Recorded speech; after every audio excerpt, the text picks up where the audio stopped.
Class BCom part first paper second entrepreneurship and small business management. आज का topic है meaning and definition of entrepreneurship. उद्यमिता का अर्थ और परिभाषा। जैसा कि हम जानते हैं कि उद्यमिता शब्द की परिभाषा समय के साथ साथ परिवर्तित होती गई। अब इसकी जो परिभाषा है विभिन्न विद्वानों ने अपने अपने आधार पर दी। उद्यमिता शब्द की जो परिभाषा है वो मुख्य रूप से दो आधार पर विभाजित की जा सकती है। पहली है विशेषण के रूप में और दूसरी है क्रिया के रूप में। इसमें हम सबसे पहले देखेंगे विशेषण के रूप में। अब विशेषण के रूप में उद्यमिता का क्या अर्थ है, इससे पहले विशेषण किसे कहते हैं यह जानना आवश्यक है। जब कोई शब्द किसी व्यक्ति या वस्तु की विशेषता को प्रकट करता है तो वह विशेषण कहलाता है।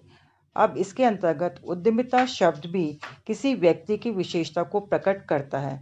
यानी कहने का तात्पर्य यह है कि उद्यमिता से तात्पर्य किसी व्यक्ति की किसी नए कार्य या उपक्रम को प्रारंभ करने की भावना, इच्छा, योग्यता या प्रवृत्ति से है।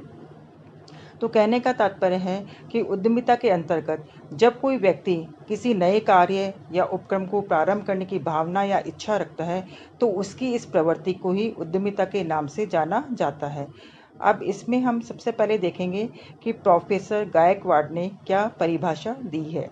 तो प्रोफेसर गायकवाड़ के अनुसार उद्यमिता नवाचारिता है। यह निश्चितताओं का सामना करने के लिए जोखिम उठाने की भावना है तथा यह अंतर्ज्ञान है, अर्थात यह तथ्यों को एक विशेष प्रकार से परखने की क्षमता है जो अंततः सत्य सिद्ध होती है। अब प्रोफेसर गायकवाड़ की परिभाषा को अगर ध्यान से देखें तो ये प्रतीत होता है कि उद्यमिता का क्या तात्पर्य है, ये नवाचारिता है। यानी कहने का मतलब ये है कि उद्यमिता के अंतर्गत कुछ भी किसी भी क्षेत्र में कुछ भी नया करने की प्रक्रिया है।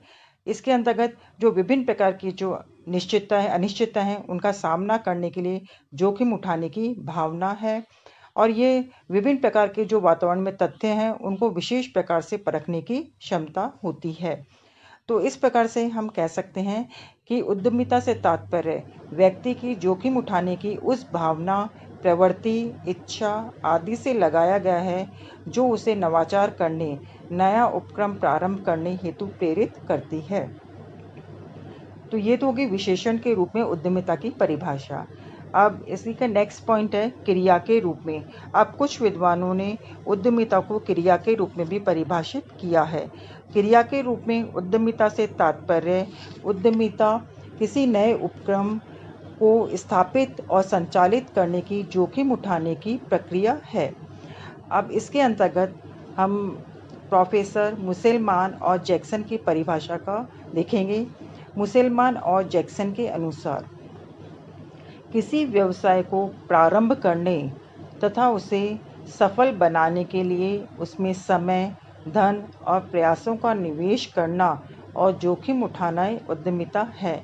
तो कहने का तात्पर्य यह है कि प्रोफेसर मुसेलमान और जैक्सन के अनुसार उद्यमिता एक ऐसी प्रवृत्ति है जिसके अंतर्गत कोई व्यक्ति किसी व्यवसाय को प्रारंभ करने और उसे सफल बनाने के लिए उसमें जो समय, धन और प्रयास का निवेश करता है उसकी इस प्रवृत्ति को ही उद्यमिता के नाम से जाना जाता है। इसी के अंतर्गत नेक्स्ट डेफिनेशन हम प्रोफेसर शुम्पीटर की भी देखेंगे।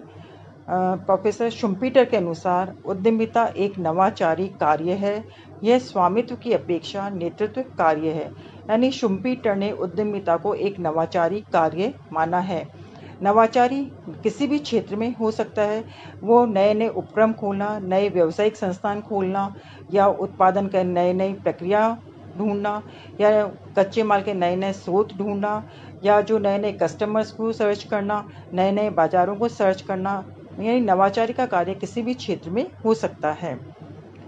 तो उद्यमिता की विभिन्न परिभाषाओं का अध्ययन करने के पश्चात निष्कर्ष के तौर पे हम ये कह सकते हैं कि उद्यमिता वह प्रक्रिया है जिसके अंतर्गत कोई व्यक्ति या व्यक्तियों का समूह जोखिमपूर्ण दशाओं में अवसरों की खोज कर सृजनात्मक नवाचार करता है तथा नए संगठन की स्थापना और संचालन करने, किसी नए नवीन उत्पाद या सेवा को प्रस्तुत करने की जोखिम उठाता है। तो इस प्रकार से उद्यमिता की परिभाषा ये है। जैसा कि हम जानते हैं कि पिछले 5-6 दशकों के पूर्व तक कोई भी छोटा मोटा व्यवसाय करता था तो वह उद्यमिता की श्रेणी में आता था, लेकिन वर्तमान समय में प्रत्येक छोटा मोटा व्यवसाय प्रारंभ करना उद्यमिता नहीं माना जाता है। व्यवसाय छोटा हो या बड़ा हो सकता है, किंतु उसमें कुछ नया करना, कुछ सृजनात्मक कार्य करना, कुछ नवाचार करना होना चाहिए।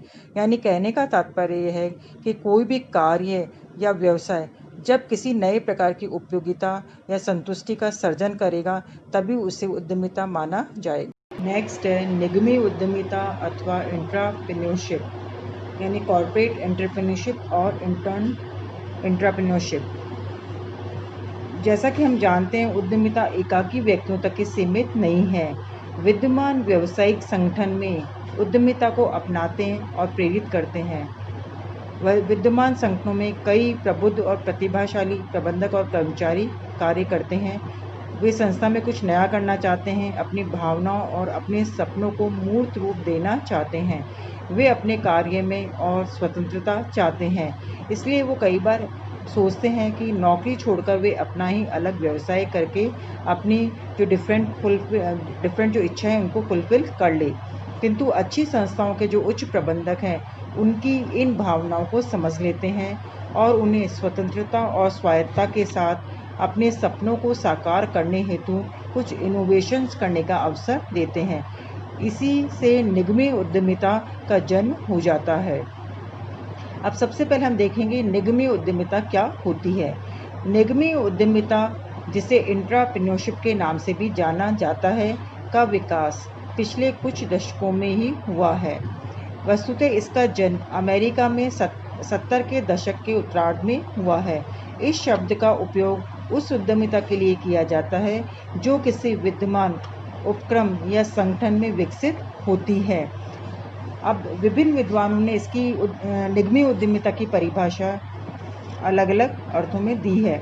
उसमें सबसे पहले है प्रोफेसर डाफ्ट के अनुसार, इंट्राप्रेन्योरशिप किसी संगठन में नवाचार की आवश्यकता को पहचानने तथा उसे प्रोत्साहित करने की प्रक्रिया है। ये डेफिनेशन समझ में आ गई होगी।